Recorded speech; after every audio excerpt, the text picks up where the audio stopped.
From years of anxiety to warrior and mentor, Bradley Robinson created the Anxiety Project to help you end your anxiety naturally. Let's mold the new you and let's end anxiety together. Hey everybody, welcome to another episode of the Anxiety Project podcast. This one is number 23. I am your host with the most on anxiety recovery. All right, this one is the 3 worst symptoms of anxiety, in my opinion. And I'm going to list a bunch of symptoms of anxiety in this episode, but let me just first thank you. Thank you, everybody who rate and review this podcast. Thanks to everybody on YouTube who comment on the videos, and I want to hear your story. I want to hear what you want me to talk about next, and I want to hear what you have to say about your journey and your breakthroughs when it comes to anxiety. Now, let's dive right in. The symptoms of anxiety, and I'm going to start off with perspiration, sweating. It's very common. Happened to me when I suffered from an anxiety disorder back in the day. Sweating, being in public and sweating, worried about what other people think. And there was a moment where I was working a part-time job and someone I knew years ago came in, and I suddenly had a wave of panic. I was sweating talking to this person. Sweat was running down my forehead, and I was worried. During the conversation, I was so internal. I was concerned about what he was thinking of me and my sweat. That's what was going on internally. Does he think I'm nervous? Does he think I am weak and I don't know how to talk to people? Does he think that I'm a loser still working at a part-time job? All of these catastrophic thoughts would bombard me, and afterwards I would ruminate over the conversation and think all of these negative thoughts. He probably thinks I'm weird sweating like that. He probably thinks I'm a nervous person, right? And if we take a different approach when it comes to sweating and do a paradoxical shift, I'm going to be talking a lot about a paradoxical shift, which means that to look at the symptom in a different light and thus resulting in a different meaning. For example, instead of concerned about sweating, change your internal dialogue to, I want to see how much I can sweat today. I want to see how much I can sweat. Or you can change your internal dialogue to, sweating is a sign of releasing toxins. It's a sign that I'm working hard. It's a sign that I'm getting enough exercise. That's changing your perception of the symptom, and you change the meaning of it. And you change the meaning of it, oh man, your day changes. Your day changes. Look at it in a different light. And that's one really important technique and important lesson, I'd say, when it comes to sweating. The second thing is shaking. I know a lot of people who've got the shakes, during the day, and they constantly, their hands are shaking because they're very anxious. And I had this as well, but most of it came from at night. I would have night sweats, and I used to suffer from, panic in the middle of the night. I couldn't get a night's sleep. I would wake up in a panic state and I would be shaking. But yeah, that's just a natural bodily response from the fight, flight, and freeze response caused by the amygdala. Natural response, part of anxiety. All right, the third symptom is tingly in the hands and feet. Sometimes it can feel like you're having a heart attack, but heart attack, anxiety, two different things, right? I know they can overlap because some people, the I guess the tingling in the left arm, the chest pains, both I guess similar, but in the end they're very much different. If you do the research on symptoms of a heart attack, symptoms of a panic attack or anxiety, both different. Okay, trust me, it's like you survive one heart attack and then you're having another heart attack a week later or a day later. It's like, no, it's just anxiety, right? Like you'd know if you've had a heart attack, right? There's a lot more different symptoms involved. All right. Fourth one is lightheadedness, feeling lightheaded, also all of these symptoms are part of the fight, flight, and freeze response. It's a natural bodily reaction, okay? Heart palpitations, another one, very common when I went to the gym. Back in the day when I was recovering from anxiety, working out at the gym became a challenge because I was afraid of the heart palpitations, running on the treadmill. I was afraid of going the extra mile, and I was always internal, looking for the palpitations, and voila, there they are. It's when we keep focusing on the certain sensations, they don't seem to go away, right? Because we're putting fuel on the fire. And like I said before, the paradoxical shift where you look at the palpitations in a different manner, like it's a sign my heart is beating and working properly. It's a sign that, my heart is working and pumping and it's a sign that I'm healthy because I'm working it. And that's making it into something else where we are looking at the symptom in a different light and attaching a new meaning to it. It's not dangerous. It's not deadly. It's not going to kill you. No, it's actually very healthy because my heart is working properly. It's strong. Another way to look at it, another way I used to look at it was, the harder and more it's beating, the faster it's beating, the more healthier it is. The more I'm working it, and it's a muscle, and I'm working out hard, and I'm going to use that fast beating heart to run faster or to jog faster, whatever you are doing. Now, and the next symptom is difficulty focusing. Very, very typical when it comes to anxiety, because when the amygdala is activated, the fight, flight, and freeze response, it's a natural bodily reaction. Your body is in defensive mode, right? And what happens is your depth of field shifts. You have a more shallow depth of field. So it's a very natural thing. If you're wondering why, you can't really focus, you can't really pay attention, it's because the amygdala is activated, which means that it's overridden all other processes. The amygdala overrides all other processes. So you when you have trouble calming down or trying to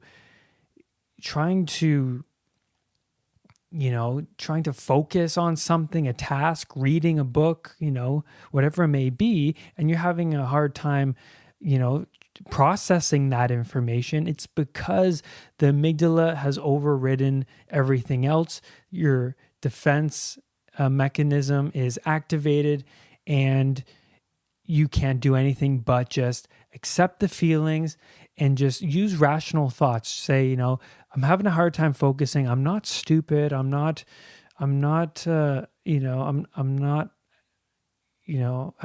losing my mind or anything. It's just my defense mechanism's activated. And what I have to do is just wait it out and accept it and surrender to it. Now, surrender is the sweet word, surrendering to it. When you surrender to something, you're not putting fuel on the fire. You're just accepting what it is and letting it do its job, because it's a natural bodily response, okay? Muscle tension is another one, and stomach distress, the nausea, very common. I had this one. This one was another symptom that I had to battle with, especially out in public. Like if I was at a concert or like a symphony, I would feel the nausea, and I was always afraid of throwing up. And what happens? What's attached to throwing up? Well, concerned about other people's judgments, right? Oh yeah, big one. Concerned about,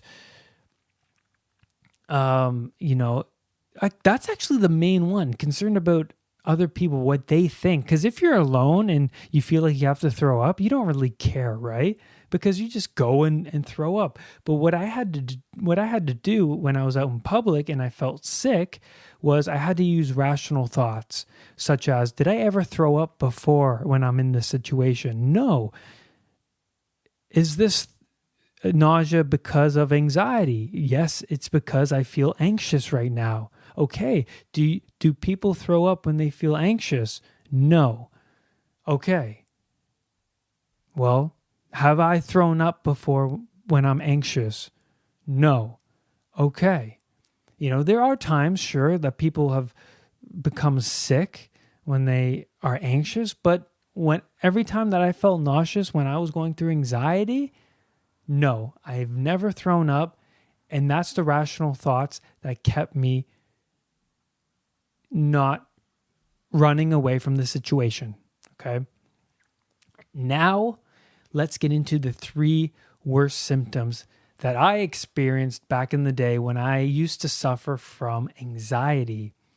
Now, number 3 is depersonalization. This one is a big one.